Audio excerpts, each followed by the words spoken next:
شۆڕشی بلشویکەکان و بەشێک لەو ئامانجانەی شۆڕشی بۆ ئەنجامدرا بە بۆنەی 106مین ساڵیادی بەرپابوونی شۆڕشی مەزنی ئۆکتۆبر لە ئامادەکردنی سەعید ئەمانی.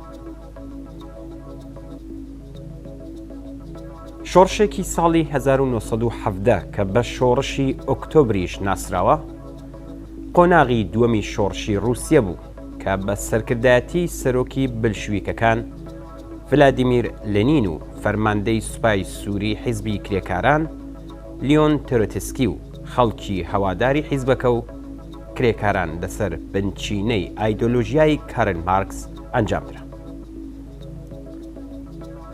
بۆ دروستکردنی وڵاتێکی سۆسیالیستی و ڕووخاندنی حکوومەتی کاتی رووسیا، ئەم شۆڕشە بووە یەکەمین شۆڕشی کۆمونیستی سەدەی 20.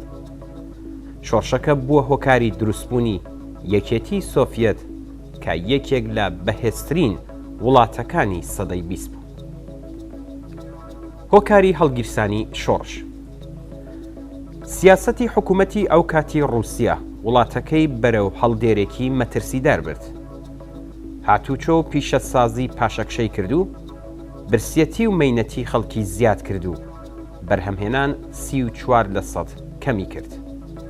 50% کۆمپانیاکان ڕوخێنران کە بووە هۆی بەرزبوونەوەی ڕێژەی تەممەڵی و بێکاری.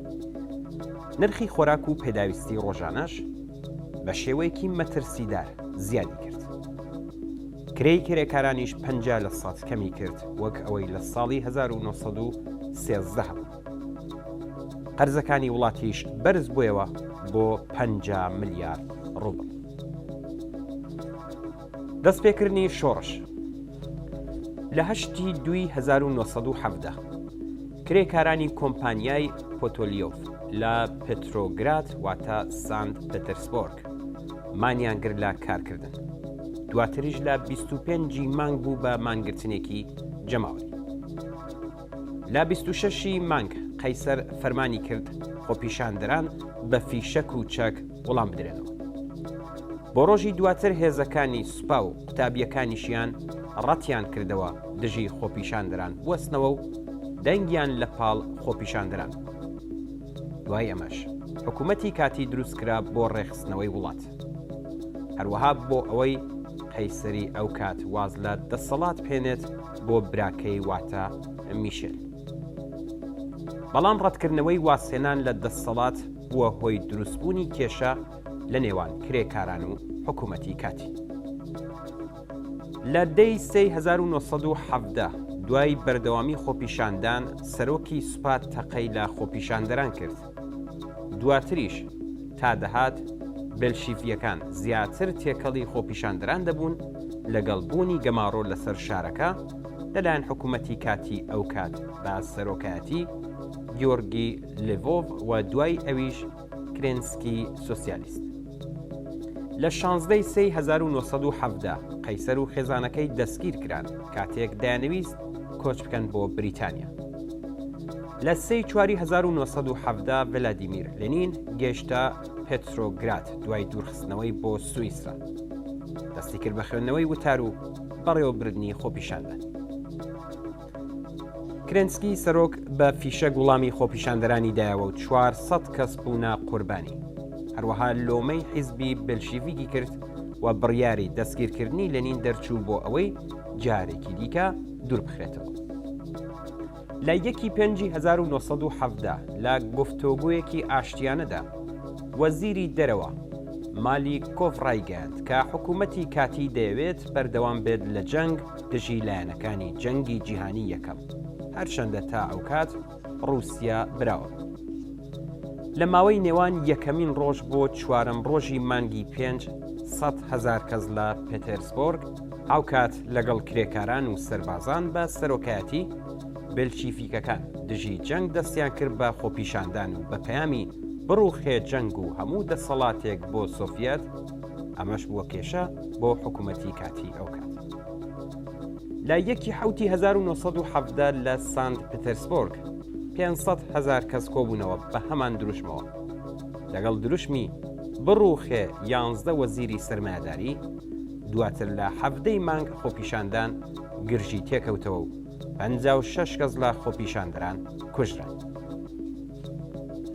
فەرماندا کۆرنیلۆف کە ئەو کات سەرۆکی سوپا بوو لە 1970 بڕیاریدا بەهۆی خراپی سیاسەت و فەرمانەکانی حکوومەتی کاتیەوە دژیان بوەستێتەوە و هێزەکانی گەیاندا پێتێرسبورگ. لە هەمان کات بەهۆی داواکاری بلشیڤیکەکانەوە کرێکارانی مۆسکۆ مانیانگرت کە ژمارەیان 400,000 کەس دەبوو. ژەنەرال کۆرنیلۆف لە 25/8/1970 سوپای گەیاندا پێتێرسبورگ و حیزبی سۆسیالیست دموکراتی کرێکارانی ڕووسیش خەڵک و کرێکارانی کۆکردەوە بۆ بەرگری لە شۆڕش و هێزیان کۆکردەوە کە ژمارەیان 25,000 کەس دەبوو بۆ ڕێگری لە کودتاچیەکان کە سەرکردەکەیان کۆرنیلۆف بوو. دواتریش لە ناوچەی کیۆبان کوژرا بەدەستی بلشیڤیکەکان.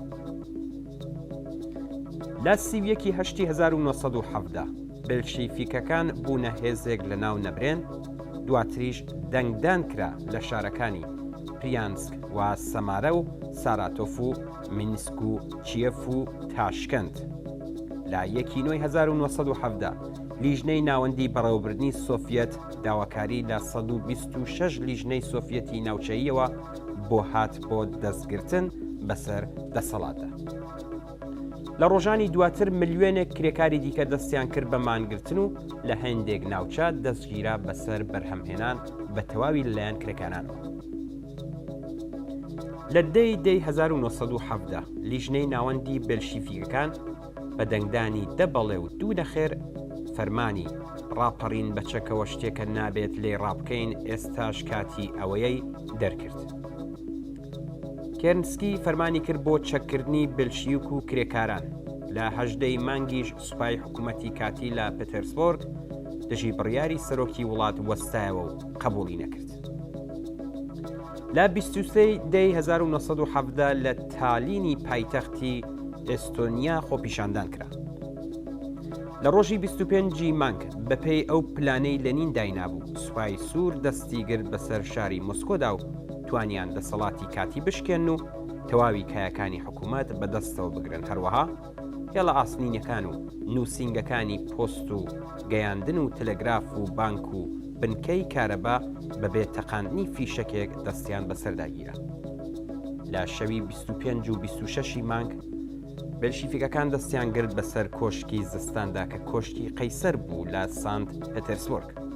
دوای ئەوەش دەسەڵاتیان گرتە دەست و ڕانگەیان وڵاتی رووسیا دەکشێتەوە لە جەنگی جیهانی و بەڵێن نامەکەی لەگەڵ ئاڵمانیا هەڵدەوەشێنێتەوە. ئەو هۆکارانەی شۆڕشی بۆ ئەنجامدرا ئاشتی و یەکسانی و دموکراتی، بەخشینی زەوی بە جوتیاران، بەڕێوەبردننی ئابووری. بڕیاردرا بە دروستکردنی لیژنەی ڕێگە پێدراوانی گەل وەک بناغەی حکوومەتی نوێ. لیژنەکە دەستی کرد بە دەستگیرکردنی نێرانی شۆڕش و بەرپرسانی منشیفیک و حیزبی سۆسیالیستی شۆڕشگێڕی رووسی. لە 12/1970 لەنین دەستیدایە دروستکردنی لیژنەی بەرەنگاری شۆڕشی دیکە و ئەوەش هەنگاوێک بوو بۆ لەناوبردنی تەواوی نێرانی بلشیڤیکەکان. لیژنەکە زۆر کەسی کۆمەڵگای رووسی و پیاوانی ئاینی و فەرماندە و کەسانی گومان لێکراوی لەناوبرد. یاسای پارێزگاری لە تەواوی بانکەکانی رووسیا، دابەشکردنەوەی زەوی لە نێو جوتیارەکان، دەسەڵات درا بۆ بەڕێوەبردننی کارگاکان بۆ سۆڤیەت و موچە بەرز کرایەوە و کاری ڕۆژانە کرا بە 8 کاتژمێر لە ڕۆژێک.